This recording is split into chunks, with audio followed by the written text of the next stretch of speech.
Durant un de mes premiers stages, j'ai visité le musée du chapeau à Chazelles-sur-Lyon. Je remercie d'ailleurs Patrick Geoffray, c'était mon maître de stage à cette époque-là. C'était il y a bien longtemps. Il a pris le temps de me faire découvrir ce lieu et surtout ses savoir-faire. J'aurais pu y rester des heures, voire même des journées. C'était un pur moment de découverte et limite de la contemplation. C'était un tout nouveau monde pour moi. Il y avait des outils dont je n'avais jamais entendu parler, des techniques et des gestes que je n'avais jamais vus. Et tout un vocabulaire surtout. Bref, si vous avez l'opportunité d'y aller, je ne peux que vous y encourager. Promis, je ne suis pas sponsorisée pour le dire. Mais je vous partage ce souvenir parce qu'aujourd'hui, j'aimerais vous partager une conversation avec Romain L'Enfant, chapelier.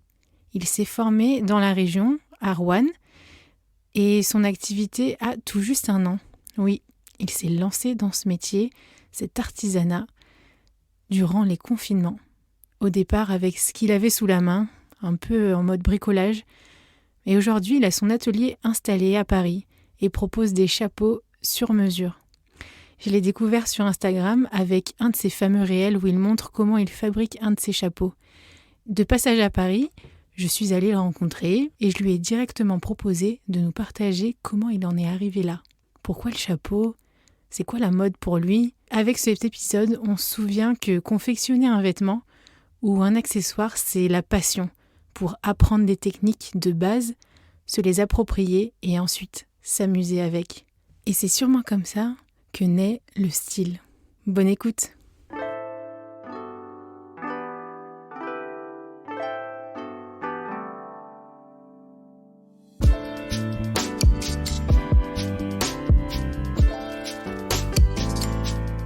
Bienvenue sur Qu'est-ce que la mode ? Le podcast qui vous invite dans de multiples discussions autour de cette unique question, qu'est-ce que la mode ? Je m'appelle Elsie Pommier, je suis designer de l'individu. J'accompagne les professionnels à travailler l'habillement comme un support d'expression et de communication. Dans ce podcast, je vous partage mes discussions avec ceux qui façonnent la mode. À la découverte de savoir-faire, de façon d'être, d'histoire et de culture, on comprend vite que la mode est loin d'être banale.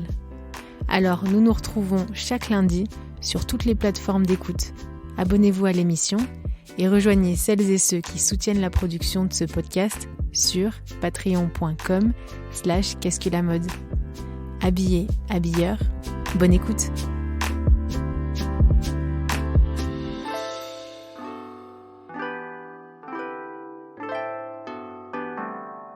Bienvenue sur Qu'est-ce que la mode ? Bonjour Romain alias Bonjour. Roms. Merci de m'accueillir dans ton atelier. On s'est croisés très rapidement mercredi et je t'ai découvert sur Instagram. Je me suis dit waouh, un gars qui fait des chapeaux, ça fait plaisir de voir. En plus, tu mets vraiment en lumière le geste et la matière. Et donc, merci de m'accueillir. Avec grand plaisir. Est-ce que tu peux te présenter comment ça se fait que tu te retrouves à faire des chapeaux ? C'est très simple en fait, c'est un petit peu grâce au confinement. J'avais fait un atelier de découverte il y a 3 ans sur la création du chapeau, donc on moulait son chapeau. Et c'était dans un coin de ma tête et quand j'ai entendu confinement, je me suis dit, j'ai eu temps libre et du coup j'ai essayé de bricoler de mon côté. Ouais. Et ça a plutôt bien marché tout de suite. Et puis après j'ai quand même fait une vraie formation professionnelle à l'école des arts. Ouais. À Roanne. À Roanne. Et voilà. Et après, j'ai appris les petites techniques qui me manquaient. Et puis, il fallait juste s'entraîner et trouver son style. Ouais. Mais tu faisais de la couture avant ou... Pas du tout. J'avais jamais touché une aiguille de ma vie. Et ça m'a plu tout de suite. Ouais. T'étais dans un métier déjà manuel avant ou ouais, j'étais barman dans l'événementiel. Ouais. Donc, je fais 16 ans de bar, 10 ans à Pigalle et 6 ans en événementiel, où j'étais spécialisé dans les cocktails et un petit peu de jonglage. Donc Okay. ça va, un petit peu agile de mes mains quand même. Et donc voilà, mais la première fois où j'ai essayé, ça m'a plu tout de suite. Et la couture, ouais, ça me détend, je me mets dans ma bulle et Ouais. j'aime bien. Ah, du coup, là, tu nous fais rentrer dans ta bulle. Ouais, Merci. Hein. T'as dit grâce au confinement, c'est assez rare déjà qu'on ouais, on dise grâce. un peu, ouais. Bah, on a tiré les bons atouts, genre je suis pas le seul, hein, Ouais, mais avoir du temps pour soi et essayer autre chose. ouais. Je reconnais pas mal qui ont changé de métier aussi. Mais oui, c'est quelque chose que j'avais dans le coin de la tête et du coup, je pense que j'aurais jamais essayé si on n'avait pas eu ce temps libre. Parce que t'as été complètement coupé donc arrêté. Arrêté, comme plein de gens, beaucoup du jour au lendemain, et je me suis dit, bah, quitte à rien faire, on va essayer de bricoler. Ouais. Et pour la petite histoire, bah, je savais à peu près les outils qu'il fallait pour mouler un chapeau. Ouais. Donc la veille du confinement, j'ai tapé moule à chapeau sur le bon coin. Je suis allé à Reims, je fais l'aller-retour, j'ai pris un moule à chapeau, je suis allé acheter première machine à coudre, premier prix, un morceau de tissu, une aiguille, et c'est parti. Ok. Et donc, t'as fait ton premier chapeau. Oui, je le garde en souvenir. Il ressemble à un chapeau, il ne faut pas le regarder de près. Ah ouais. C'est un carnage. Mais voilà. Il a un petit nom ou... Ah, il n'a pas un petit nom, mais Il est mémorable. En tout ah, il cas, est mémorable. La couture est extraordinaire. Ah ouais. C'est un carnage. Ah ouais, faut s'entraîner à coudre Voilà. droit. Hein. Ouais, faut pas avoir que les. Faut savoir la technique, bien sûr, mais il faut beaucoup, beaucoup, beaucoup s'entraîner. Ouais. Et donc, tu as fait ça donc, à chaque confinement. Et... Chaque confinement, après, entre deux confinements, je suis allé faire la formation professionnelle. Aux ateliers d'art de France. Exactement, à Roanne. Et donc, je suis revenu avec les techniques, mais voilà, il a fallu encore s'entraîner et trouver son style aussi, quoi. Ouais, parce que là, ils t'ont entraîné, ils t'ont formé au savoir-faire classique. Classique, voilà, vraiment faire un chapeau classique de A à Z, à la main. Donc, ouais, faut apprendre les bases, hein, avant tout. Ouais. Et après, pour trouver mon style, je pense que comme tous les métiers manuels, on apprend vachement de ses erreurs. Ouais. Donc, en fait, on fait quelque chose. Je faisais un chapeau, ça me plaisait pas, j'étais pas satisfait, on recommençait. Mais les erreurs, c'était dans des gestes spécifiques ou Ouais, c'était dans l'esthétique C'était tout, ça me plaisait pas, il faut attendre, il faut que la couture soit parfaite. Donc après, faut s'entraîner, c'est comme plein de choses. Et tu as une matière favorite? Ah bah moi je travaille le feutre de laine et la paille. Et j'ai fait des prototypes, mais qui ont bien marché aussi, pour mélanger la paille et le feutre. Ok. Donc le haut du chapeau, ce qu'on appelle la calotte, avec le bord du chapeau. Donc l'un ou l'autre. Ça, c'est une technique de modiste. Oui, tu peux faire la différence peut-être entre chapelier Alors, et modiste. Chapelier, on a un moule en bois avec une forme et on crée un chapeau, une pièce. On prend la laine, on la met sur la forme en bois, on obtient cette forme avec juste un feutre de laine. Et sinon, modiste, on coupe le chapeau en deux pour le faire en deux parties. Et donc il y a couture obligatoirement. Ah oui, il y aura toujours de la couture, ouais. Et tu disais calotte et rebord, le bord, ouais. Ça se travaille de la même manière? Ouais, c'est des techniques en plus, ouais. C'est du travail en plus. Ouais. Et entre la paille et le feutre? Moi, je le travaille de la même manière, ça marche. Après, voilà, je sais qu'il y a des machines exprès pour la paille. Enfin bon, mais bon, je fais le plus gros du travail à la main, donc voilà. Ouais. Tu parlais de bulles et tout ça, et qu'est-ce que tu vis en fait quand tu... Moi, je me réveille le matin et je regarde dans quelle atmosphère, quelle ambiance je suis. Et enfin, l'inspi vient comme ça. Soit je fais un chapeau très classique, très classe, ou un chapeau beaucoup plus rock'n'roll. Et puis de toute façon, depuis le premier jour où je suis là-dedans, je deviens un peu fou, quoi. Le moins de trucs qui traînent ou quoi, je l'imagine sur un chapeau. Donc voilà. Après, on fait des essais, hein, ça marche pas à tous les coups, mais quand ça marche, puis j'en rêve la nuit, quoi.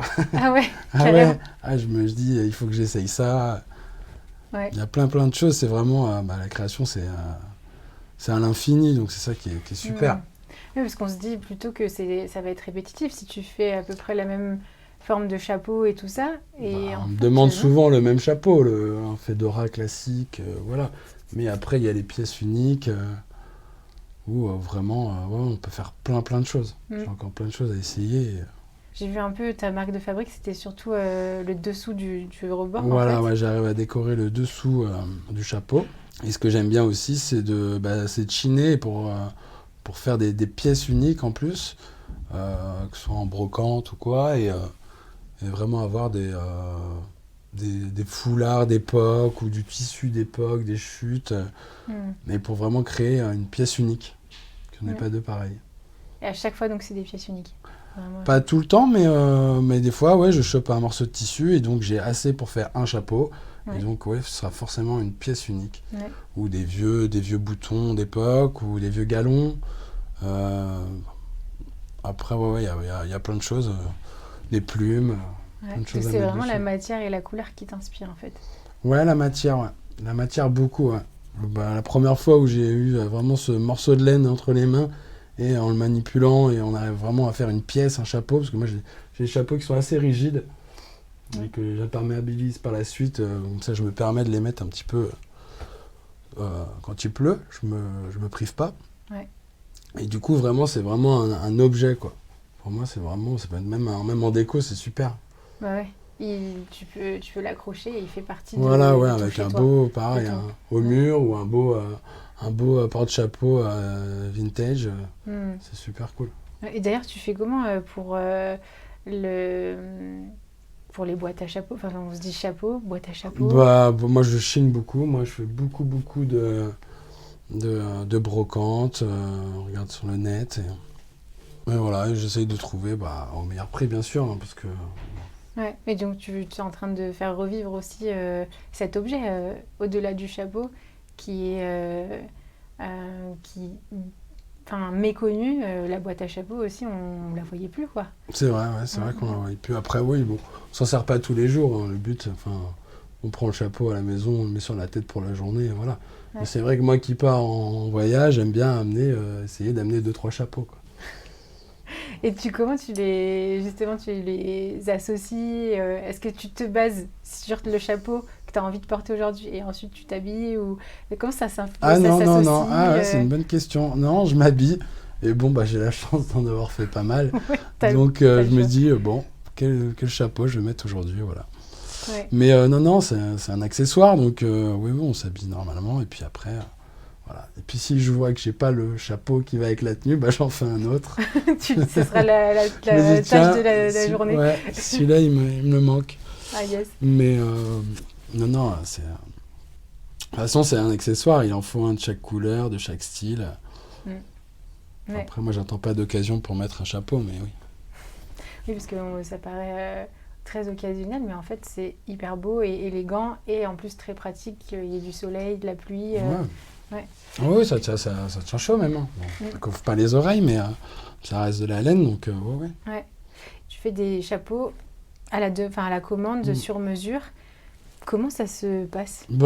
Ça se passe que les gens viennent, on prend rendez-vous à l'atelier, et on vraiment choisit le chapeau de A à Z. Donc on commence par la couleur du chapeau, la forme de la calotte, donc la forme du dessus du chapeau, la dimension du rebord, plus ou moins grand, et après la garniture. Et là, il y a j'essaie de proposer un maximum de choses. Je leur montre toutes les possibilités. Puis moi, j'ai plein de tissus, plein de boutons, de plumes, des cartes à jouer. On peut faire de la broderie, on peut faire de la gravure sur le chapeau. Ouais. C'est vraiment... après, c'est un petit peu à eux de jouer. Donc moi, je leur montre les possibilités, mais ils choisissent leur chapeau de A à Z. Et ça se fait...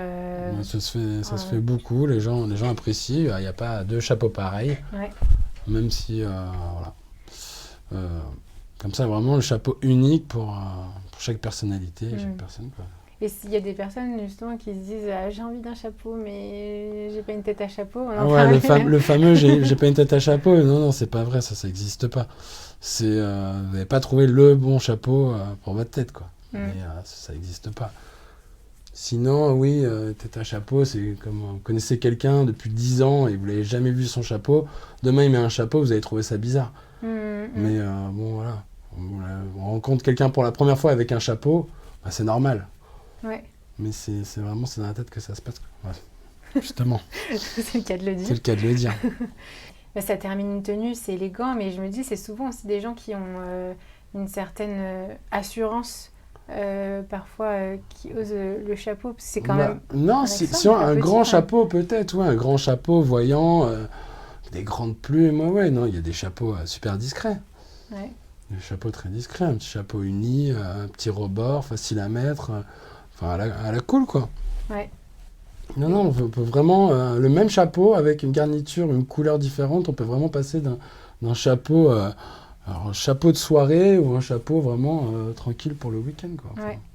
Et tu as ton regard qui s'est affûté au fur et à mesure, par exemple, des visages, de la couleur, association couleur-peau et couleur ouais, alors matière, forme visage et je tout. suis pas styliste, hein, je suis pas Ouais, mais visagiste. il y a une sensibilité, Mais effectivement, après, ouais, ouais, même bien si sûr, ouais, c'est... ouais, j'ai vu que ouais, ouais, il y a des couleurs de cheveux, bah, surtout avec les filles, ouais, que il y a des couleurs de cheveux qui vont mieux avec d'autres couleurs de chapeau. Mais c'est vraiment, moi, il y a rien qui me choque, quoi. Quand je rencontre les gens, bah, souvent pour la première fois, on discute, donc on choisit un chapeau. Donc moi, là, avec le peu que je vois d'eux, en discutant leur style, comment ils sont habillés aujourd'hui, bon, je les conseille.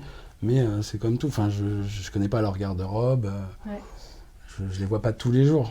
Donc bon, bah, je les conseille comme je peux, mais Hmm. voilà. Je leur dis, bon, c'est sûr qu'il y a des choses, moi j'ai l'habitude de porter le chapeau, donc il y a des choses qui sont plus faciles à porter que d'autres, des couleurs qui sont plus faciles, puis voilà. Hmm. Après, c'est à eux de décider, mais bon. Et de le faire entrer dans leur garde-robe. Ouais. Mais Euh, bon, c'est comme tout, hein, enfin, c'est que ça reste un accessoire, donc il faut un chapeau de chaque couleur de toute façon. Pour tous les jours, pour toutes les ouais. occasions, du plus discret au plus original. Ouais. Et puis ça amène un vrai port de tête, une vraie élégance. Bah, surtout le chapeau, la forme que tu as, la forme classique que tu utilises toi, enfin ton classique, Mhm. qui est quand même une pièce forte, quoi. Donc elle offre un port de tête, une stature. Et Ouais, c'est... après, on peut faire un chapeau plus ou moins haut, mais Ouais. c'est vrai que oui, la forme fedora classique, oui, bon. C'est toujours pareil, quand on n'a pas l'habitude, oui, ça peut choquer. Ouais. Mais ouais. Et t'as déjà fait des abords vraiment très larges, type capeline et tout ça, des... Ouais, j'ai fait enfin, très large, oui, de 10 cm de rebord, c'est déjà pas mal, ouais, ouais. Mais, Ah oui, parce qu'il faut le faire tenir après. ouais, ouais. C'est ça. Non, ça marche très bien, mais oui, à porter, là, forcément, oui, oui, c'était pour des gens très, très lookés, qui ont l'habitude, et oui, Ouais. ils ont peut-être pas peur qu'on les regarde dans la rue, forcément, mais après, bon, on Ouais. regarde des gens. Moi, je mets le chapeau pour moi, je me sens bien. Mm, Puis bon. mm. Et tu as, enfin, étant le, parce que là tu t'inscris aussi dans une forme d'héritage, parce qu'on me disait que c'est un métier qui est un peu disparu, voire méconnu. Ouais, bah, totalement. Et Ouais. comment tu t'inscris dans cette lignée en quelque sorte? Bah, c'est une petite fierté aussi, parce que Ouais, bon, c'est quand même un beau métier qui n'existe plus, ouais, malheureusement, parce que souvent, il y a d'autres marques qui font ça à la presse, donc c'est une grosse machine qui moule le chapeau. ouais, Et bah, ou sinon, ils achètent les chapeaux déjà faits, et ils mettent une petite garniture par-dessus, et puis bon, voilà. ouais. Mais non, non, mais moi, c'est un grand kiff de mouler le chapeau, enfin, de le faire naître vraiment de A à Z, quoi. Mm. Et ça, ouais, non, c'est le meilleur moment, quoi. Ouais, donc de le faire de A à Z, de le penser avec un client ou même tout seul, Mm. et ensuite de le voir porter et Ah ouais, bah de ouais, le ouais. voir vivre en fait, c'est ça qui est fou.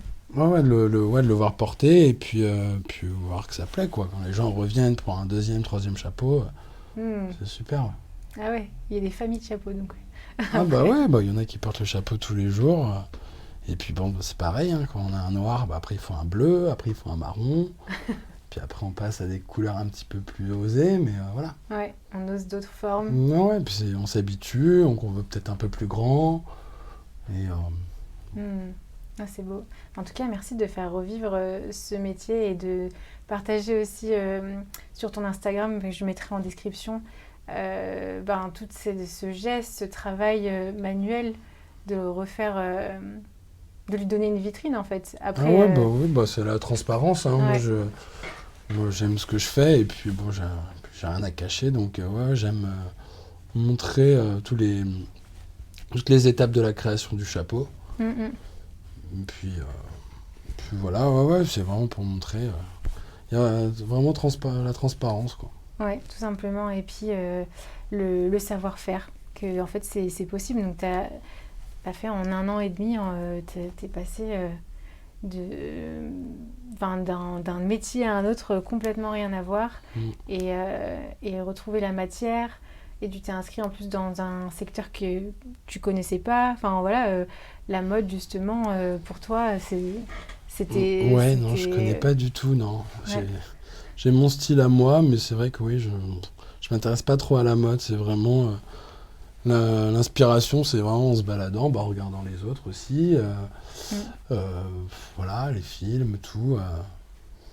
Puis c'est vraiment en touchant plus, hein, c'est plus en touchant les matières, en fait, que je trouve l'inspi. Ouais. Que la mode. Ouais. Je pense pas à la mode, en fait. Je pense vraiment à la création, et à la matière et à la fabrication. Ça fait du bien de entendre ça et d'entendre des artisans aussi. On appelle souvent les petites mains. Et ça peut être connoté négatif, mais en fait, sans justement tout ce savoir-faire, il y aurait tellement de choses qu'on n'aurait pas. Il y aurait tellement de belles choses. C'est comme dans plein d'activités, hein, c'est la machine qui a effacé ces métiers, quoi. Et donc, est-ce qu'on peut inviter, surtout les Parisiens qui sont... c'est plus accessible, mais visiter, voir ta vitrine qui est déjà bien fournie de chapeaux, de toutes les couleurs, en plus de plein de motifs. Ça, c'est aussi agréable. Enfin, c'est des chapeaux vraiment vivants. Et donc, je mettrai l'adresse en description. Et pour terminer, est-ce qu'il y aurait un livre qui t'a marqué, inspiré ou... qui t'a influencé? Ça aurait été pas... C'est plus l'image... c'est un peu cliché pour un chapelier, mais plus des films de western. Ok. Ouais, où c'est vraiment la classe, des vieux chapeaux. Moi, c'est aussi... j'essaye d'en faire pour tous les goûts, mais mes chapeaux à moi, ils leur donnent un style un peu vieilli, un peu vintage, et j'aime beaucoup ce style-là, quoi. D'avoir une nouvelle pièce, mais on a l'impression qu'elle a déjà vécu. Ouais, elle a du vécu, voilà. Une histoire. Ouais. Toi, tu... Mais ce serait plus dans les vieux films, oui. Puis c'est le style vestimentaire aussi, et puis toujours ce côté un peu rétro aussi que j'aime beaucoup. Ouais. Merci beaucoup pour ce partage, de nous avoir fait découvrir ton univers. Par la voix, et j'espère que les auditeurs iront découvrir ton univers. Et encore merci justement en tant qu'artisan, et d'avoir osé faire le pas, surtout avec les confinements où justement eux aussi étaient dans une période bien compliquée. Tous les petits commerces et métiers de la main. Et merci de façonner la mode et ta mode en fait aussi, ton style. Merci. Merci beaucoup. Si ce podcast vous plaît, parlez-en autour de vous et partagez votre avis signé de quelques étoiles sur Apple Podcast. Vous pouvez aussi soutenir Qu'est-ce que la mode sur Patreon. Et oui, ce podcast ne se fait pas tout seul, ni en quelques secondes. En contribuant à partir de 2 € par mois, vous faites perdurer ce podcast et gagner en qualité de production. Je vous remercie sincèrement pour votre écoute, votre soutien, nos échanges sur LinkedIn, Instagram. Continuer la conversation avec vous et vous rencontrer est vraiment édifiant. Habillé, habilleur, à la semaine prochaine.